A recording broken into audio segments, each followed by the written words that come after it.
Wired, Part 3. When I wake up the next morning, there are fresh stargazer lilies on the bedside vase and a delicious tower of buttery waffles next to it. My body is sore, and when I grab the breakfast tray, my grip is shaky. It causes the ice in the orange juice to tremble around the glass and some of the syrup to slosh over. The full weight of yesterday crashes over me in an instant, and I look around the room. I can tell he's cleaned it. A new candle has been lit. My school uniform is neatly pressed and hanging outside the closet door. The bath in the other room is full of warm water, dotted with rose petals, all the touches of his excessive care, but no sign of the android himself. Again, I try to tell myself there's no reason to feel guilty, but yesterday continues gnawing on me as I force the rest of my breakfast down and trudge out of bed. The bath heats my skin and relieves much of the stiffness in my muscles. The grains lining the bottom of the tub tell me Hunter has infused it with Epsom salt. On top of that, when I look to the counter where all my products have been organized, I see a new jar of muscle relaxant situated in front. A deep sigh escapes from my body. If he was anyone else, I might think he was intentionally doing all this to make me feel worse, but I know that's not the case. I quickly finish up in the bathroom and dress, but when I return to my bedroom, surprise stops me in my tracks yet again. My breakfast tray has vanished. In its place is my already packed book bag, my jacket, and a to-go cup of coffee. I hadn't even heard the slightest creak of the door, not a ruffle of movement that could have revealed his presence. Was he avoiding me? When I go downstairs, the house is still, and I hang awkwardly near the foyer for about 10 minutes. Aunt Eleanor is already long gone to the lab, and Hunter remains MIA. It's raining outside, so of course he's left an umbrella and a pair of rain boots out, but the wall clock's hands tick later and later, and he still makes no physical appearance. I don't know what else to do, but I'll be late for school if I wait any longer, so I finally slip on my shoes and head out into the wet day. As I start walking over the sidewalk puddles to catch the last morning train, I try to think back on exactly all I said to Hunter yesterday. Most of the memory is honestly a blur, but the part that does manage to echo back is when I yell at him to stay away from me. I groan. Of course he would take everything I said at face value. Hunter and I don't have the first couple class periods together, so I have no idea whether he came in late or simply took an alternative route to avoid walking beside me. I can hear everyone still gushing about him, so I definitely know he's here. And yet, when our first class together arrives, the seat beside mine remains empty. It's the same with the second and third shared classes, as well as lunch. No matter how hard I try, I can't seem to catch one glimpse of him. It makes for a quiet day, especially since Paige and her whole crew is oddly absent as well. I don't know the reason why until I catch some of the gossip in homeroom. They'd all been suspended indefinitely for bullying. Apparently, a series of video footage starring them had been anonymously given to the administration board and somehow leaked to the entire school. Some of the kids also went on to post it online, so it had gotten quite some attention there as well. I can't prove it, of course, but I know this was also Hunter's doing. But tomorrow comes and goes, and though he continues to make sure everything is in place for me, he's still avoiding me. Friday finally comes to close the week off, and I'm at my wit's end. As much as his hovering was annoying, this bothered me even more. I spend some time with Aunt Eleanor when we both get home. She's been dying to watch a new rom-com on Netflix, and I'm eager for a nice distraction. However, the cheesiness of the male lead only reminds me of Hunter, and I end up zoning out most of the time as I wonder where he is right now and what he's doing. Eventually, my aunt pauses the movie and twists on the couch to face me. Okay, my house has been reeking with a sulking niece and a depressed robot for days. Will you please tell me what happened already? He hasn't told you anything? Not really. So what's going on? He takes everything so literal it's annoying, I say, but a sigh of defeat weighs my shoulders, and I sink back into the couch cushions, curling up with one of the throw pillows. I said a lot of mean things to him and told him to go away. I know he's a robot, but I feel really bad. Despite everything, he's always so nice to me. Even now, he avoids me, but he's not mean to me. My voice drops to a whisper. I don't know why, but I can feel tears burning thick in the back of my throat, and I try to hide myself within the confines of my sweatshirt as best as possible. Aunt Eleanor pulls me close. Don't worry, everything will work out between you two. After all, every couple has fights. Auntie, I whine, and she chuckles. Okay, she says, squeezing my shoulders before twisting the dial on her wristband. A whir of letters and numbers flashes across the holographic screen, and I peer over her shoulder in curiosity. I was going to wait to tell you this after I observed his behavior a bit further, but you can take a look now, she says. I don't even know what I'm looking at. She laughs slightly. It's just a basic reading of Hunter's memory files over the past few days. Despite what you think, I actually have been monitoring his behavior. He really cares about you. What are you talking about? Aren't his feelings and desires all programmed? Well, that's just it.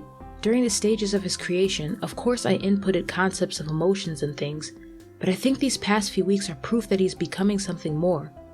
She continues whizzing through Hunter's memory files until she finally finds the one she was searching for. Instantly, the screen warps from the blur of numbers and codes to a vision of my aunt in the midst of cooking. At first it looks like someone is videoing her, the camera entering the kitchen and registering my aunt's frame as she flips burger patties to the beat of whatever music is blasting through her headphones. But as the camera pans around, I can see pop-up after pop-up of information being registered across the screen, like a computer processing information. This is how Hunter sees everything? I asked, thinking of all the times Hunter would cock his head at something or consider a new objective. This is from the day when you first arrived, Aunt Eleanor says, fast-forwarding from their conversation in the kitchen to when Hunter is waiting for me at the station.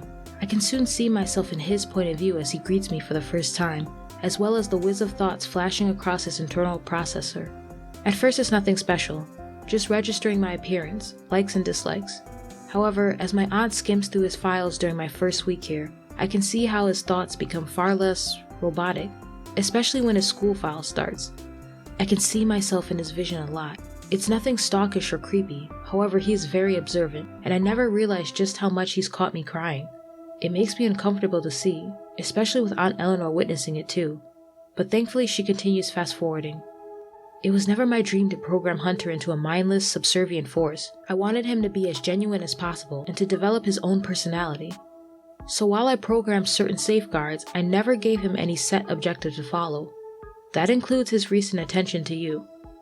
So everything he's been doing is from the good of his heart. Does he even have a heart? How could this be possible? All I know for sure is that now I feel even worse about blowing up at him.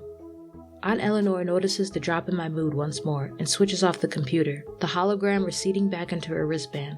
Sorry, I guess I'm not the best at this pep talk stuff, she says. I guess I'm trying to say, you should talk to him as your friend, 'cause that's what he is. Well, boyfriend. He is not. Don't try to fight it. You're the main character, girl, she laughs. I roll my eyes, but take what she says to heart, and as the evening settles, I'm determined to go and seek Hunter out. However, I can't find him. I search every room in the house, but he's either left, found a hiding space, or is somehow neatly dodging whatever room I'm in. I consider asking my aunt to just program him to come to me, but think against it. I still don't know what to think about him, but I don't feel right about just ordering him around like a regular, inanimate object. The pile of untouched homework on my desk makes me give up eventually, and I figure I'll leave a note for him or something. However, opportunity soon comes without any personal interference. In the middle of the night, an ear-splitting crack of thunder rips me from sleep, leaving my body a shaking mess beneath the covers. I try to wait it out, but the rain continues hammering on my window. Flashes of lightning keep haunting the room with ghoulish shadows and more thunder. The worst part of it all, shatters into the earth like meteor strikes. I can't help it. Tears start involuntarily flowing down my cheeks, and I curl up beneath the blankets. The storm seems to pound closer and closer, like an approaching monster that will inevitably swallow me. I wait as still as possible, praying for the darkness to wash over quickly, but a half hour soon passes, and if anything, the storm only worsens. The door suddenly thrusts open and I jump. A harsh draft gusting through the house must have forced it open, and was now slamming it against the wall in irregular patterns. Each knock makes me twinge with fear. I've never been good with a lot of noise, and though I want to get up and secure the door, the storm continues mercilessly, freezing me in place. Please, help me. I can hear myself whisper into the pillow, but I'm not sure to who. The door is about to crash back into the wall again, but something catches it. Movement startles me in the corner of my eye, and I have just enough willpower to peek through the blankets. Hunter's tall silhouette stands in the entry. My breath hitches, tears free-falling down my face. He doesn't move for a long moment, carefully observing me before cautiously nearing the bedside. Elli Kesner? He speaks softly, his voice breaking the darkness like a welcome song. Why are you crying? Was it a nightmare? Or perhaps you are experiencing a form of astrophobia, otherwise known as the fear of thunderstorms. I can't speak, but as another impending crack of the storm smacks against the house, the terror rips from me. Hunter registers this quickly, and I can see the outline of his face, the concern stretched across his brow, the gentleness in his gaze before he moves away. For a terrifying moment, I think he's left me alone. I feel the panic starting to steal my breath, but I soon hear him rummaging through something before returning to my bedside. Something slips over my ears, and all the turbulent noise is suddenly muffled. I realize they're headphones, and when I look up, his face is inches from mine as he adjusts them. Another flash of lightning makes me wince, and Hunter's eyes glance down with a small smile to reassure me. "Everything will be okay, Elli Kesner." I can just hear him through the noise-canceling headset.